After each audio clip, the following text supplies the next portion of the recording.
This episode is brought to you by Amazon Prime. There's nothing sweeter than baking cookies during the holidays. With Prime, I get all my ingredients delivered right to my door, fast and free, no last-minute store trips needed. And of course, I blast my favorite holiday playlist on Amazon Music. It's the ultimate soundtrack for creating unforgettable memories. From streaming to shopping, it's on Prime.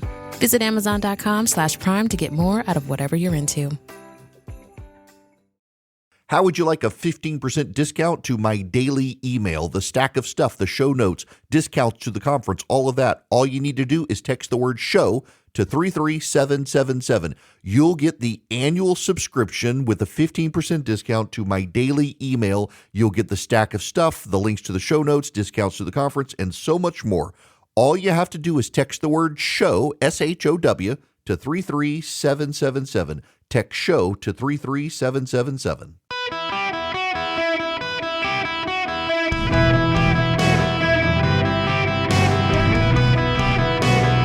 Welcome to the Eric Erickson Show podcast, Hour 3. Greetings, conversationalists. Welcome. It is Eric Erickson here across the United States of America. I am delighted to have you with me.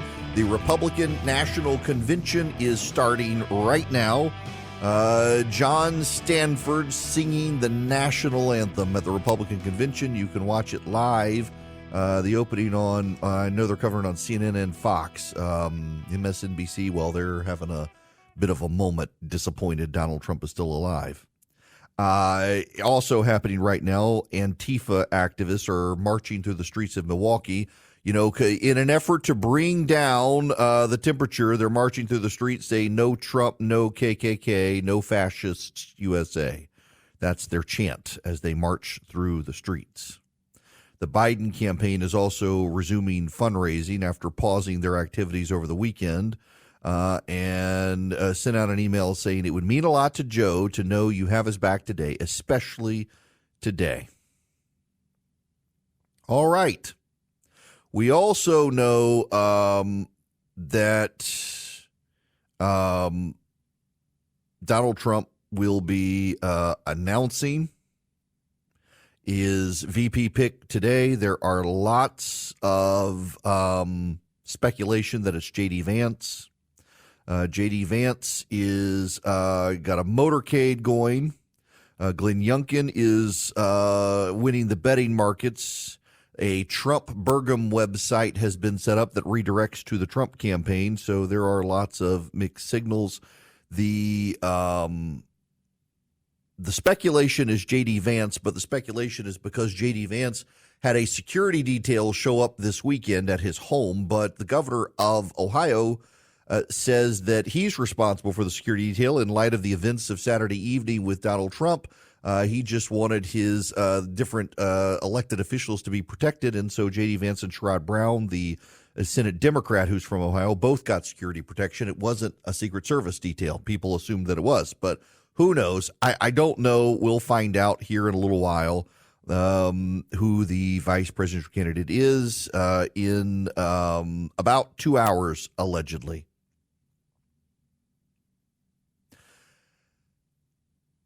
This is breaking from ABC News. A senior campaign official says 4 minutes ago Donald Trump has selected his running mate and has now informed that person that that person will be the running mate. That has happened in the last few minutes, according to ABC News. That's all I know. The word will start leaking out here soon. If it happens during the show, we'll stay with it. Right now, I want to talk about the court case. Judge Eileen Cannon has dismissed the Trump case. She has done so because of the special prosecutor's appointment. Until 1999, Congress authorized a statute, a special counsel statute that was upheld by the Supreme Court as constitutional. Ironically, the vote on the special counsel statute was 8-1. The lone dissent was Antonin Scalia at the time, who warned that the special counsel would become a weaponized tool to undermine a president, and that it was not constitutionally permissible because the person who could be put in place could be someone who had not gone through the process of appointment and confirmation, like U.S. attorneys, the Attorney General, cabinet ministers, and the like. 8 members of the Supreme Court told him, shut up, Antonin. We're going with this. The problem is that in 1999, the special counsel statute expired.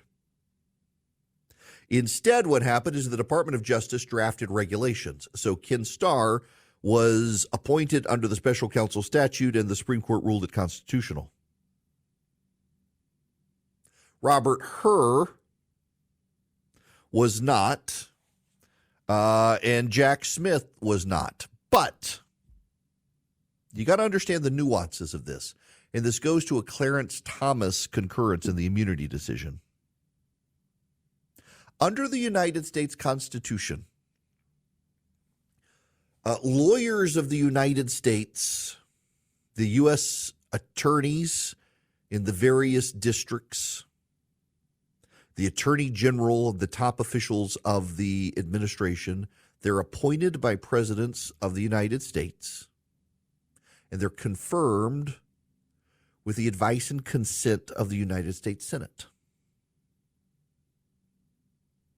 Jack Smith worked for The Hague in the Netherlands. Jack Smith had been a government prosecutor, but Jack Smith was not a government prosecutor when Merrick Garland named him the special prosecutor.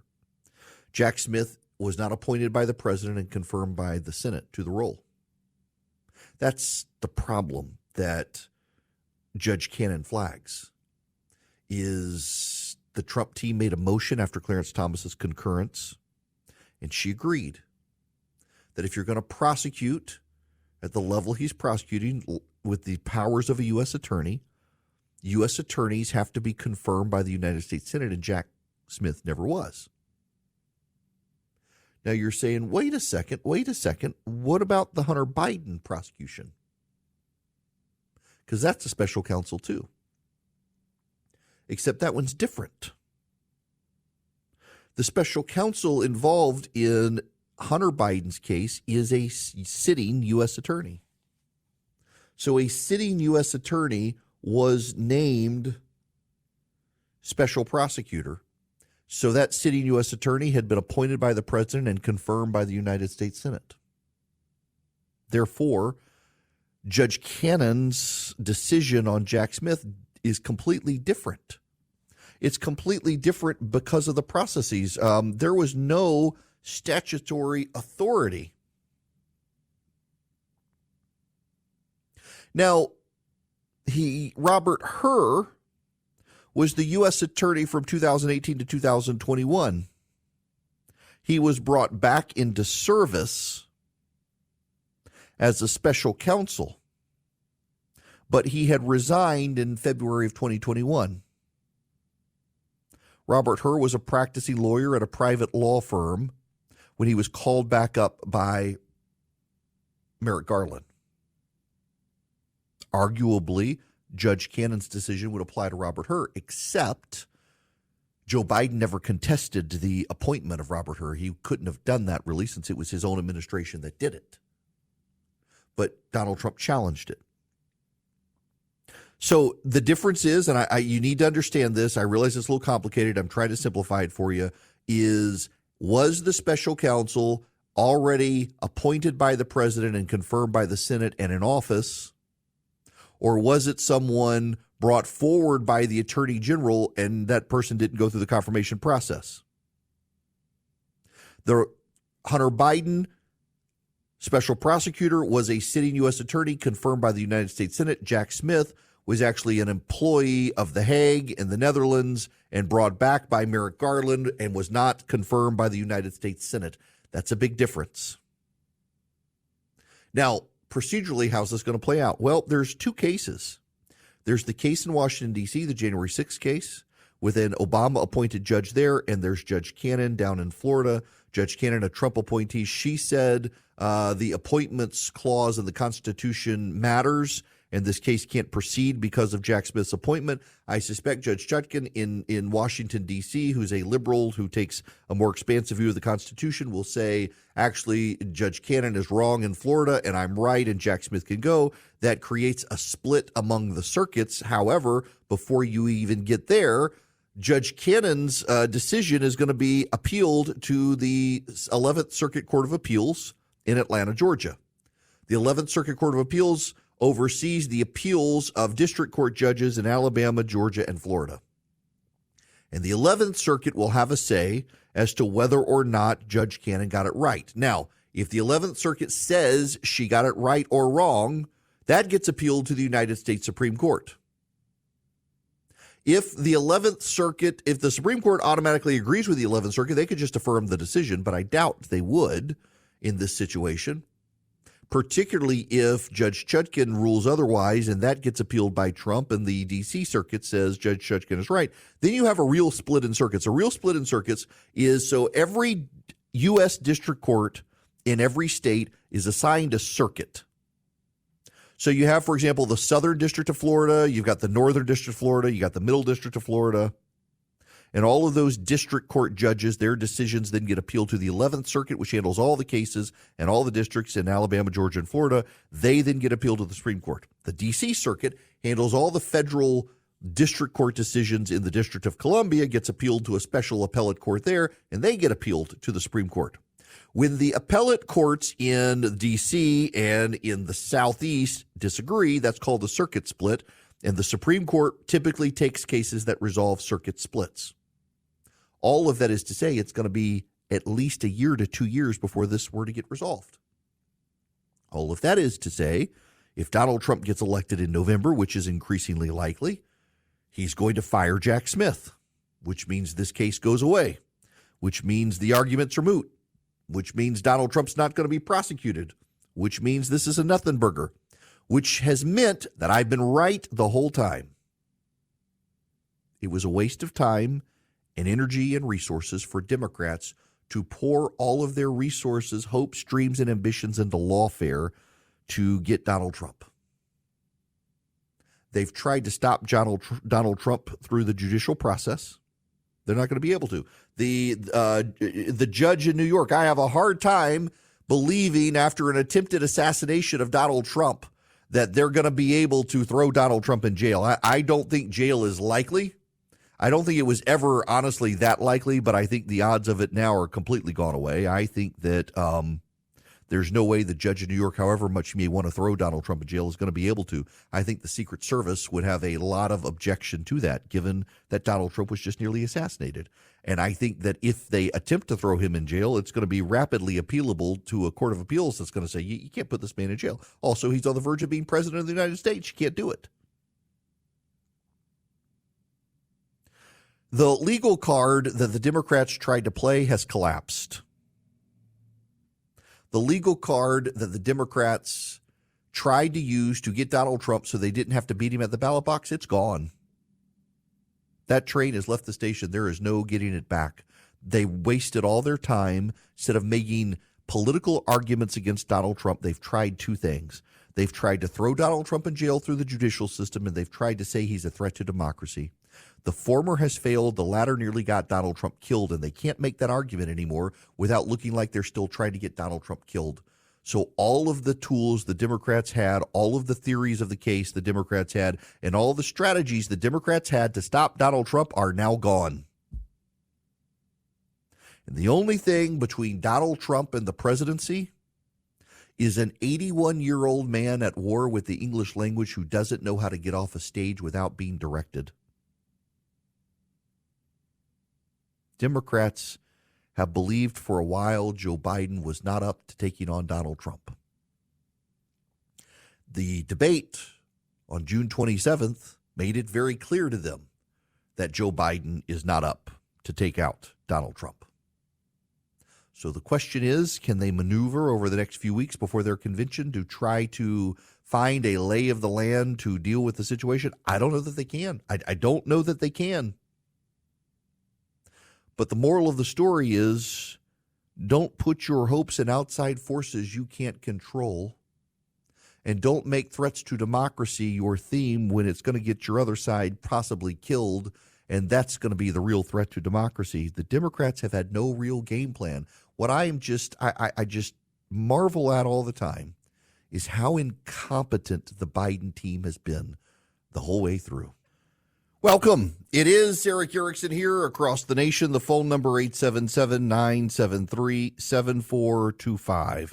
Glad to have you with me. All right, we got a lot more going on. I will tell you that Doug Burgum and Marco Rubio have been told they are not Donald Trump's pick to be vice president of the United States. The buzz in Milwaukee, I'm told by people who are there, is all about J.D. Vance. That being said, a number of members of the media are being told to keep an eye on Glenn Youngkin, the governor of Virginia, but I am told very confidently that he had not even been talked to as of last week. So I don't know. I got no idea, but we're going to find out as soon as we can who the nominee is going to be. Word is probably going to leak out before Donald Trump actually announces. The announcement will come sometime around 4 p.m. today. Donald Trump has settled on his vice presidential pick. Doug Burgum has been told it's not him. Marco Rubio has been told it's not him. So I have no idea. In any event, we got more stuff to talk about. We got to revisit the talk of the talk of the assassination attempt on Donald Trump. Alejandro Mayorkas on TV had this to say. To the former president should not occur. That is precisely why President Biden directed that an independent review of the incident occur. That will be done in close coordination with the FBI, which is conducting a separate criminal investigation, the importance of which cannot be overstated. We have to learn everything about the assailant, who, of course, the Secret Service so bravely and heroically neutralized. And we are going to really study the event independently and make recommendations to the Secret Service and to me so that we can assure the safety and security of our protectees, which is one of our most vital missions in the Secret Service, the Department of Homeland Security, and across the government. I got to say, and I want to come back to this and I want to spend time on this, how that roof was not covered was a major screw up. A major screw up. There are a lot of questions that have to be answered by the Secret Service, and someone should be fired or resign for a screw up like that. Now, I got to tell you about my friends at Old Glory Bank, y'all, because boy, am I enjoying using this bank. It literally, whenever you said enjoyed using this bank, I love that I can deposit cash at the local CVS by my house using the app. I love that I can, if I misplace my card, pause the debit card without having to just completely cancel it. If I find it, resume it. I've had to do that feature. No fee checking, no fee savings. They're just good people. And right now, they are doing loans, VA, conventional, FHA loans at competitive rates. They have quick closing times. If you refer a friend to Old Glory Bank for a home loan, their loan closes by September 1st. You get $250 and a signed John Rich Old Glory Bank hat. I've got one. They sent me one. You get home ownership for your friend, and you get $250 as a nice bonus with the signed cap from John Rich. All you do, oldglorybank.com. Oldglorybank.com. Terms and conditions apply. Old Glory Bank stands with you, member FDIC, equal housing lender, NMLS number 834337, oldglorybank.com. Hello, America. Welcome. It's Eric Erickson here. The phone number, 877-973-7425. My apologies. I understand that the show disappeared off radio stations for a little while. There was apparently a massive technical glitch through the distribution facility where we send the show. And so we worked to get it back on. But my apologies for difficulties for those of you who experienced that. Can we just pause? Look, I want to get to phone calls here in a minute. Let me get to the news bulletin real quick. Donald Trump has told Marco Rubio and Doug Burgum they will not be the vice presidential candidate. Donald Trump has now announced he will be on stage at 4:30 p.m. at the Republican National Convention with his running mate. The buzz is J.D. Vance. We do not know for sure if it will be J.D. Vance. There's been a lot of speculation about him in the last few days.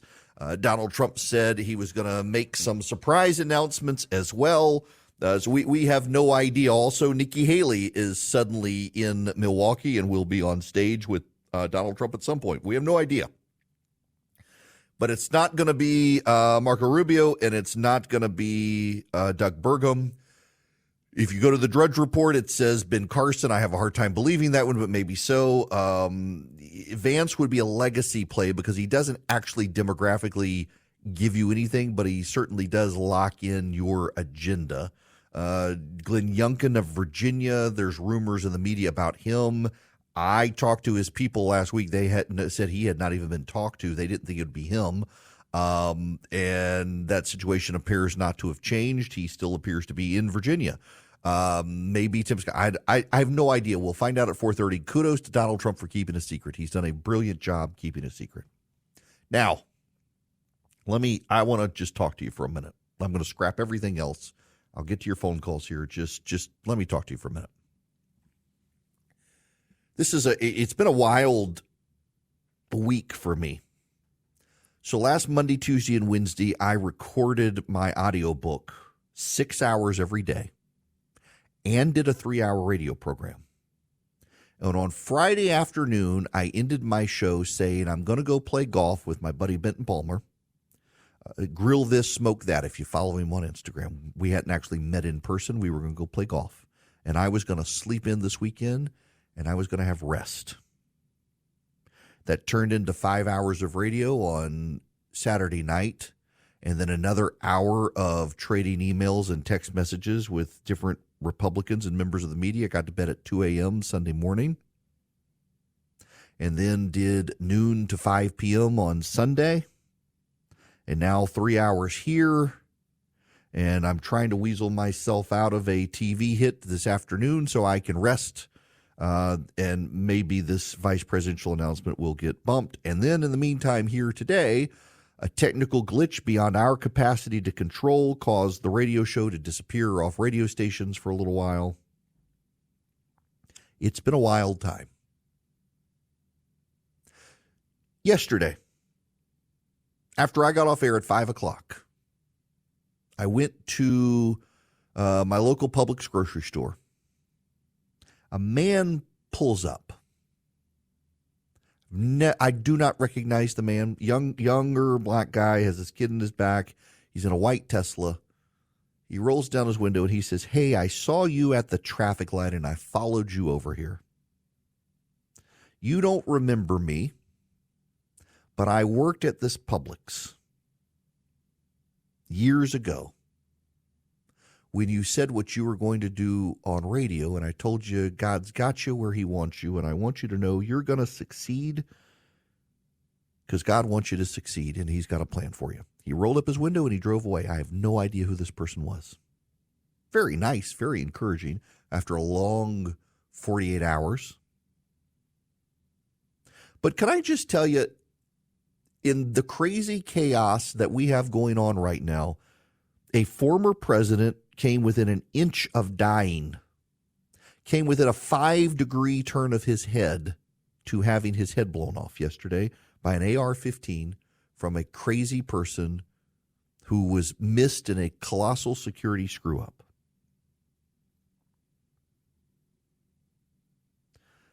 Less than a month ago, Democrats were completely unified in stopping Donald Trump. And then Joe Biden walked out on a debate stage and came very close to losing his political career. The Democrats are now in chaos.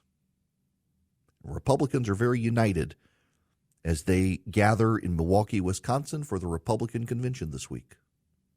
It's the Democrats who are now in disarray for the first time in a while. We've seen Republicans ousting speakers of the House. We've seen plots to oust the present Speaker of the House. We've seen disarray, disunion, disharmony, fighting among Republicans, Republican versus Republican. Events change things. I say this often, and I need to remind you, events change things. None of us expected Joe Biden to have a great debate on June 27th, 2024 in Atlanta, Georgia, but none of us expected it to be that bad. In fact, arguably, Donald Trump didn't actually have a great debate. He just happened to be next to Joe Biden and made him look like he had a great debate. The aftermath, the fallout, the collapse of Biden's support, the backstabbing of the Democrats, the turn and disastrous move by the Democrats gave Donald Trump a leg up. And then, 2 nights ago, in Pennsylvania, in the field, a madman tried to blow Donald Trump's brains out. Instead, killed a 50-year-old man who had just had his birthday. Giorgia Meloni is the Prime Minister of Italy. She has posted this tweet. I will read it to you in English. She wrote it in Italian. Corey Compratore had just turned 50. He was a former fire chief, an Italian-American of Calabrian origins. He died a hero, acting as a shield for his wife and daughter, standing between them and the bullets detonated by the attacker who fired during Donald Trump's rally in Pennsylvania. Corey sacrificed his life to save that of his loved ones, instinctively and without a moment's thought. A gesture of love and extreme altruism, which can only be honored. To all his family members, I renew my deepest condolences. Rest in peace, Corey. That's Giorgia Meloni, the Italian Prime Minister. Events change things. I assure you that family did not go to that rally thinking that would be the last day they saw their father. Events change things. If you read my latest book, You Shall Be as Gods, which I had to reread last week and found typos in the finished product that just drove me insane. It's a good book. There are a handful of typos. There's a stray parentheses that shouldn't be there and things like that. One of the things I write in the book is God's got a plan. He's sovereign. You know, Scripture says that not a hair is going to fall off your head without it being part of God's plan. I don't know what's going to happen, but I'm not trusting in politicians to save me. I'm not trusting in the plans of politicians, and I don't think you should either. These are wild and chaotic times. And what I'm told to do is to love my neighbor. And you should consider that as well. And sometimes it's hard, y'all. Sometimes it is really hard. It can be really hard. But we should certainly try. If you want to calm the tensions in the country, love your neighbor. You can't change Washington. You can't change your state. But you can change your immediate community. And if everybody does that and changes all their communities, well, then all the communities change, which does change your state, which does change the nation. Love your neighbor. Change your local community. These are crazy, chaotic times. And events change things, and they're all part of some divine plan I don't understand. But just pause for a moment and breathe. And all the chaos and all the craziness and all the madness. You may not see it. You may not understand it. You may not be able to process it. But there's some plan out there. And everything's going to be okay. And if you've got a part to play, the part to play is this. Love your neighbor. Just love your neighbor. You can't control anything else. Even when your neighbor doesn't want you to love them, love your neighbor. There's a dead kid in Pennsylvania who his neighbors didn't love him. We know he was a loner who was repeatedly and ruthlessly bullied when he was in high school. And we don't know what switch flipped, but he decided to try to assassinate a presidential candidate and instead himself got killed. Love your neighbor as yourself. Do unto others as you would have them do unto you. Not don't do, but affirmatively do. I don't know what's going to happen tonight. I don't know who Donald Trump's vice presidential pick is going to be. I don't know what's going to happen when the sun goes down or when the sun rises. I don't know. I've got no idea. There's not a whole lot of it that's in control. There's not a whole lot of it in my control. There's very little of it in your control either. But that which you can control best. Just take a breath. Calm down. God's got a plan. Your role is to love your neighbor. Now, Andrea, I'm going to go to your call. Welcome to the show. How are you? Hey, Eric, I'm fine. Thank you for taking my call. Sure. I know the Democratic Party is not very pleased with the Biden-Harris ticket, but they must stay because of all the financial contributions made. However, is there any scenario that, say, Ms. Harris could, I don't like this political atmosphere, I don't want to be shot, I'm resigning, and they replace VP with someone they like going forward? They very well could. Yeah, absolutely, Andrea. They could replace her at the convention. I doubt they would, and here's why. Being the first black female vice president of the United States means something. They picked her, frankly, as a diversity pick. They wanted a black female because black females in South Carolina are what pushed Joe Biden across the finish line. And even though there are African Americans who say she's not one of us because she's Indian Jamaican descent from an immigrant family, she checks the diversity box for the Biden administration. You know, they're spitting mad when you point that out, but it's God's honest truth. I mean, Joe Biden himself said so. They could replace her, but they're not going to replace her. The tickets that we have right now are more likely than not going to be the ticket on the ballot in November. I said even after the meltdown of Joe Biden on the debate stage, the odds were Joe Biden remains the Democratic nominee. This is coming to fruition because the inertia. Things in motion stay in motion until an equal and opposite force reacts on it. Things that are not in motion do not go into motion until an opposite force reacts. And it is very hard to stop the momentum of an existing presidential campaign, particularly one with $200+ million in the bank. So I don't think they will shake it up, even if they should. Now, Hillsdale College wants to send you a copy of the Declaration of Independence. It is a masterful document that you can get from Hillsdale by going to ericforhillsdale.com, E-R-I-C-K, ericforhillsdale.com.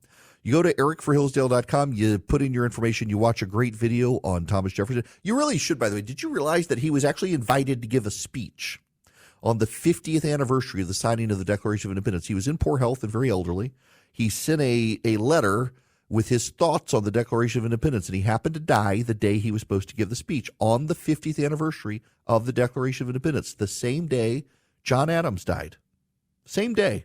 Two friends who became rivals, who became friends again. It's a remarkable bit of history, a remarkably poignant bit of American history.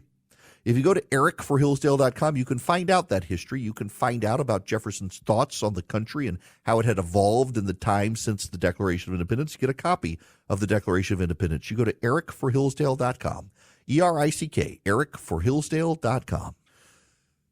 Welcome. There's some breaking news. It's Eric Erickson here. Tom Winter, probably the best national security reporter in the United States. He's with NBC News, is confirming from multiple people within the FBI they have accessed the phone of Thomas Crooks, the Trump would-be assassin. And based on the information gleaned thus far, they are not yet sure of motivation for shooting at Donald Trump. You should know left-wing outlets are publishing stories claiming that the reason this guy was attempted to kill Donald Trump is that he helped to bring about right-wing revolution led by General Flynn. I have a hard time believing that, but the left is seeding lots of conspiracy theories to try to claim that this guy was some right-wing guy who thought Donald Trump was too liberal. We'll see what plays out over time. Neil, you're going to be the last caller today. Welcome to the show. How are you? Doing well. How about yourself? Great. What's going on? So just had a question. With the events from the southern border and now the events this past weekend, how is that going to impact the calls for impeachment from Mayorkas? I actually think everything's going to be put on hold, to be real honest with you. I don't see how they have the time or capacity, given the limited schedule between now and November, to do it. Now, Mayorkas was already impeached by the House, but the Senate refused to advance the nomination or advance the cause. They didn't even want to hear it.